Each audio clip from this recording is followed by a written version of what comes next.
Guys, আমি Swarnanga and welcome to the new episode of my channel. তো এখন আমি কথা বলবো হচ্ছে টাটা আইপিএলের 38 নম্বর ম্যাচ নিয়ে, যেটা অনুষ্ঠিত হয়েছিল 22শে এপ্রিল এবং হয়েছিল হচ্ছে রাজস্থান আর মুম্বাইয়ের মধ্যে। তো প্রথমে ব্যাট করতে নেমেছিল হচ্ছে মুম্বাই এবং তারা একটা বেশ ভালো স্কোর তারা কিন্তু করেছিল।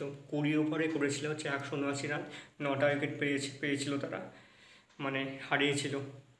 আর এখানে একটা ডাক পেয়েছিল ঈশান কিষান, রোহিত 16 রান করেছিল এবং তিলক বর্মা 65 রান করেছিল। নেহাল এবং সন্দীপ 5টা উইকেট পেয়েছিল এবং নেহাল ওয়াধিরা 49 রানের একটা ইনিংস খেলেছিল, যেটা কিন্তু ঠিকঠাক একটা রান ছিল।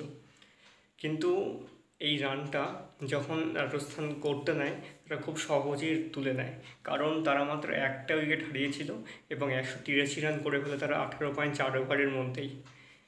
ইয়শভি করেছিল একটা সেঞ্চুরি 60 বলে 104 রান, আর একটা উইকেট যে পড়েছিল সেটা পিয়ুষ চাওলাই নিয়েছিল এবং মানে রাজস্থান 9 উইকেটে ম্যাচটা জিতে যায়। একটা দারুণ নেট রানেরটা তৈরি করে এবং ধাপে অনেকটা এগিয়ে যায় সেই পয়েন্টস টেবিলে।